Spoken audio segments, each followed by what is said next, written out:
প্রিয় শিক্ষার্থীরা, যারা 2025 সালের এসএসসি পরীক্ষা দিবে তাদের জন্য প্রস্তুতিমূলক আজকে আমরা দিনাজপুর বোর্ড 2024 সালের যে সৃজনশীল প্রশ্নটা এসেছিল সেটা আমরা সলিউশন করব। দেখো, প্রশ্নে দেওয়া আছে যে এই একটা সেট যার উপাদান দেওয়া আছে, সেট গঠন পদ্ধতিতে তালিকা পদ্ধতিতে দেওয়া নাই। X such that x belongs to N এবং x square minus 5x plus 6 = 0। আর বি এর একটা মান দেওয়া আছে, মৌলিক সংখ্যা একটা শর্ত দিয়ে দেওয়া আছে।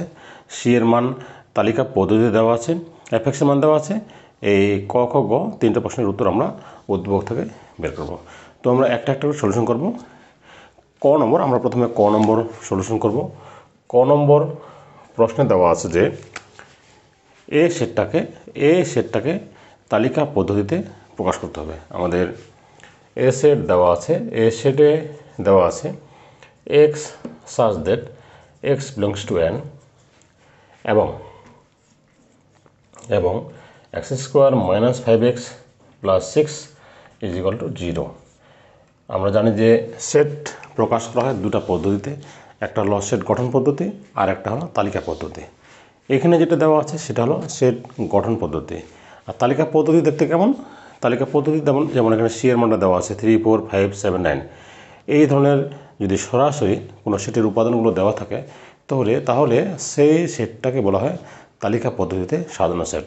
এটা তালিকা পদ্ধতি, মানে সরাসরি উপাদানগুলো দেওয়া থাকবে সেটের। আর এখানে একটা ফর্মুলা, একটা শর্ত জুড়ে থাকবে। যদি এরকম থাকে তাহলে তোমরা বুঝতে পারবে যে এটি একটি সেট গঠন পদ্ধতিতে দেওয়া আছে। তো সেট গঠন পদ্ধতিতে এ সেটের উপাদান দেওয়া আছে, এটা আমরা বের করব তালিকা পদ্ধতিতে।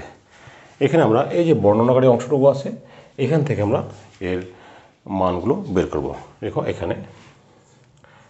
এখানে যেটা দেওয়া আছে x square minus 5x plus 6 = 0। এখন এই অংশটুকু থেকে এই অংশটুকুর ওই যে উৎপাদক বিশ্লেষণ করে বা মিডিল টার্ম করে আমরা এক্সের মানটা বের করব। যেমন দেখো, 6কে ভাঙাও, 6 3 2 6, 3 আর 2 যোগ করলে 6 আসবে, আর যোগ করলে 3 আর 2 গুণ করলে 6 হবে, আর 3 2 যোগ করলে 5 আসবে।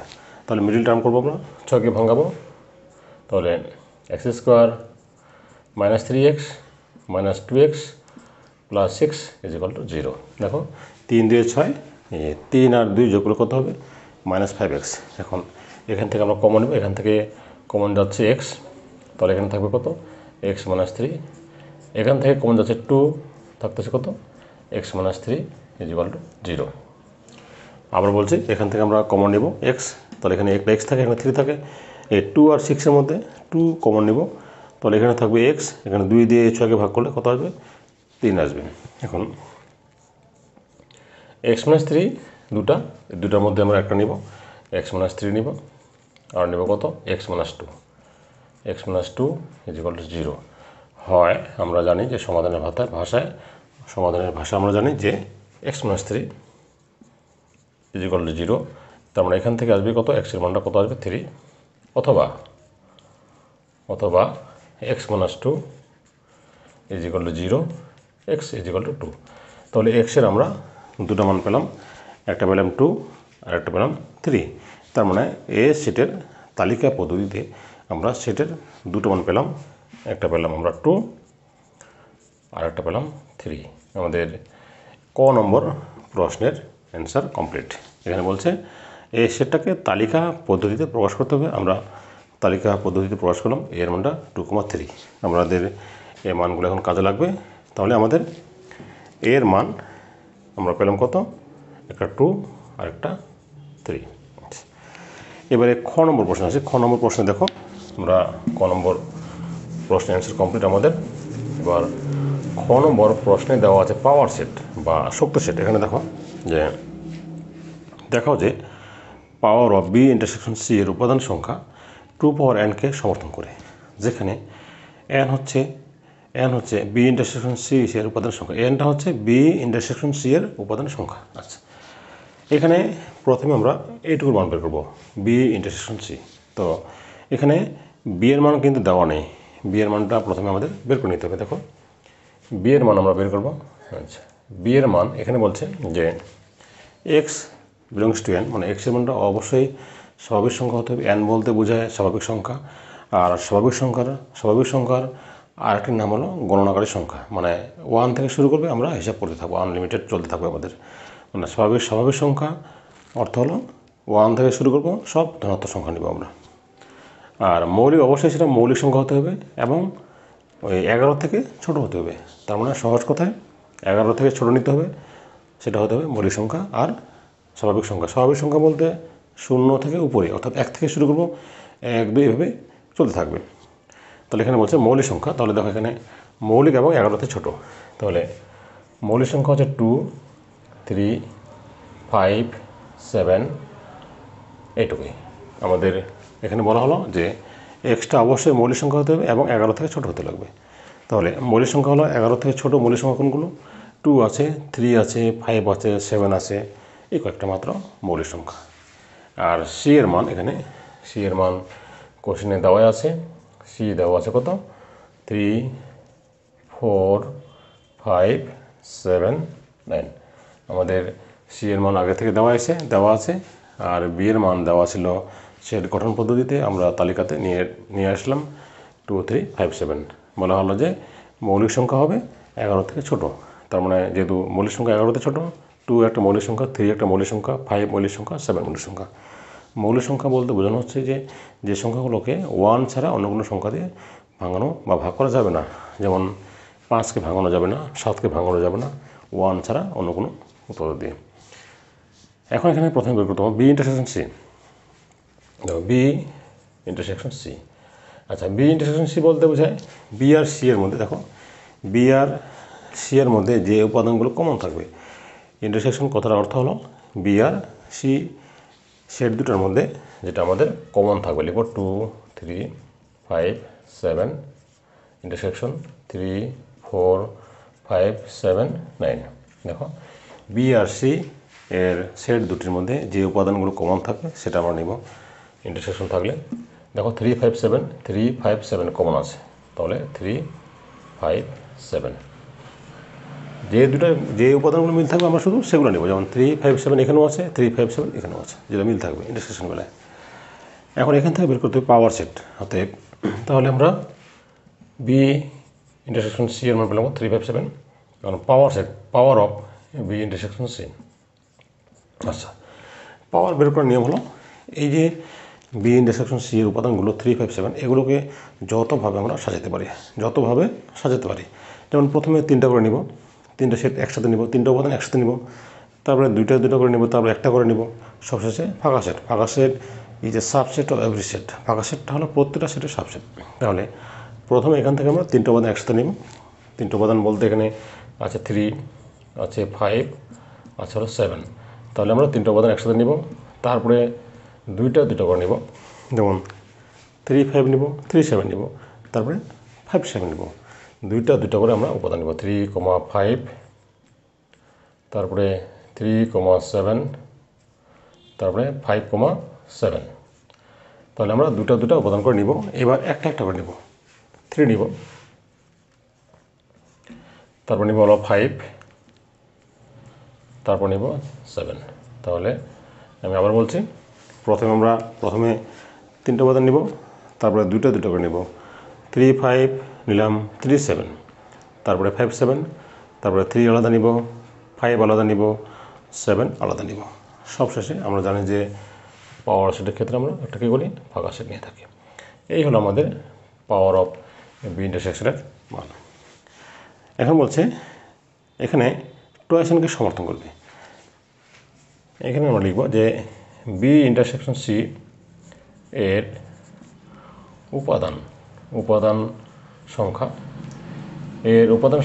দেখো তো কটা দেওয়া আছে?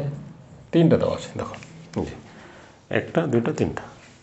তাহলে power of B intersection C এর উপাদান সংখ্যা দেখো কত আছে? উপাদান সংখ্যা কটা আছে দেখো, হিসাব করো। 1টা 2টা 3টা 4টা 5টা 6টা 7টা 8টা, লিখব 8। 2 পাওয়ার কিউব, আমরা সরাসরি 8 লিখি। 8 মানে আমরা লিখতে 2 পাওয়ার 3 বা 2 পাওয়ার n আকারের। এখানে আমরা লিখব যা যা 2 পাওয়ার n আকারের, 2 পাওয়ার n আকারের, ঠিক না? তাহলে আমরা বলতে পারি যে এই যে যদি n এর উপাদান হলো b ইন্টারসেকশন c এর উপাদান সংখ্যা n, তাহলে p of b intersection c এর উপাদান সংখ্যা 2n কে কী করে সমর্থন করে, অর্থাৎ যা 2 পাওয়ার n কে কী করে সমর্থন করে। এটাই হলো আমাদের প্রশ্নের অ্যান্সার। আমি আবারও বুঝিয়ে দিচ্ছি, আমাদের বি ইন্টারসেকশন সি এর উপাদান আমরা পেলাম কত 3, আর পাওয়ারের ক্ষেত্রে পাওয়ারের ক্ষেত্রে আমাদের 8 আসলো, 8.2 পাওয়ার 3, 2 পাওয়ার কিউব, 2 পাওয়ার 3 মানে 8, আর 2 পাওয়ার 3টাই হলো 2 পাওয়ার n আকারের মানগুলো, যা আমাদের খ নম্বর প্রশ্নের সমাধান কমপ্লিট। এবারে আমরা যাব গ নম্বরে। গ নম্বরে একটু ভিন্ন টাইপের কোশ্চেন। গ নম্বরে এখানে বলা হলো যে একটা মান দেওয়া আছে, এই মানটা আমি বাকিটা মিশিয়ে দিচ্ছি তোমাদের বুঝতে আরও সুবিধা হবে। এই যে মানটা দেওয়া আছে, এই মানটার সাপেক্ষে আমরা একটা মান বের করবো। দেখো এই যে মানটা দেওয়া আছে f(x), একটা ফাংশন দেওয়া আছে 3x + 1 বাই 3x - 1 দেওয়া আছে, এইটা মান এখানে বসিয়ে আমরা একটা মান বের করবো। তো এখানে দেখো দেওয়া আছে, লিখো যে দেওয়া আছে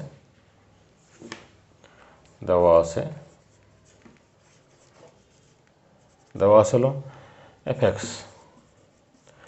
উপরে দেওয়া আছে 3x + 1 আর নিচে দেওয়া আছে 3x - 1। এখন আমাদের যে প্রদত্ত রাশি দেওয়া আছে, প্রদত্ত রাশিতে দেওয়া আছে 1/(x²). এখন x এর পরিবর্তে আমরা বসাবো 1/(কত x²). x এর পরিবর্তে আমরা বসাবো 1/(x²), কারণ এটা আমাদের এই মানটা আমাদের বের করতে হবে।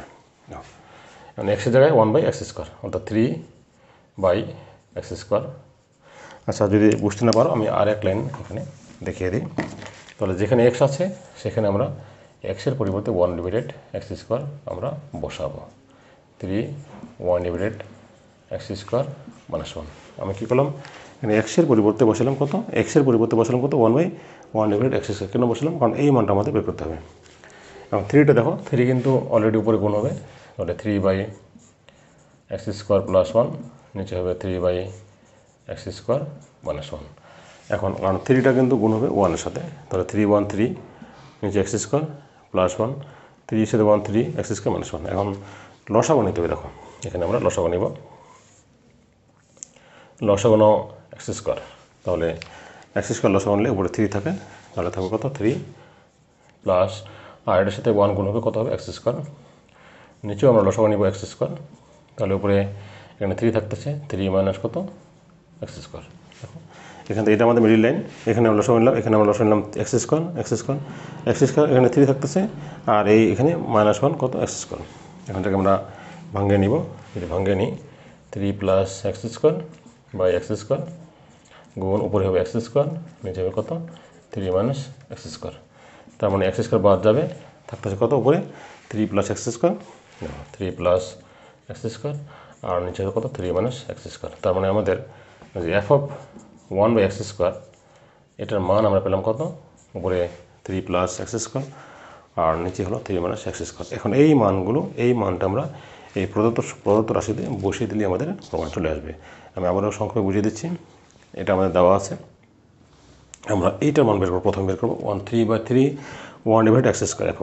এখানে আমরা x এর পরিবর্তে 1/(x² নিলাম, যেমন 3, এখানে 3 আছে, এই 3, তারপরে x এর পরিবর্তে 1/(x², নিচেও তাই। এখন 3টা গুণ হয়ে গেল, 3/x², নিচে 3/x², তারপর লসাগু নিলাম, লসাগু নিয়ে আমরা যেহেতু ভাগ অবস্থা আছে গুণ করলাম, গুণ করার কারণে এই যে x² উপরে গেল, আর 3 - x² নিচে আসলো।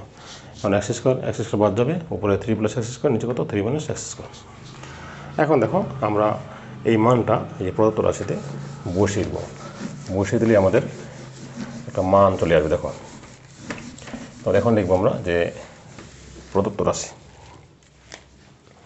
তাহলে প্রদত্ত রাশি, আমাদের প্রদত্ত রাশি দেওয়া আছে f(1/(x² +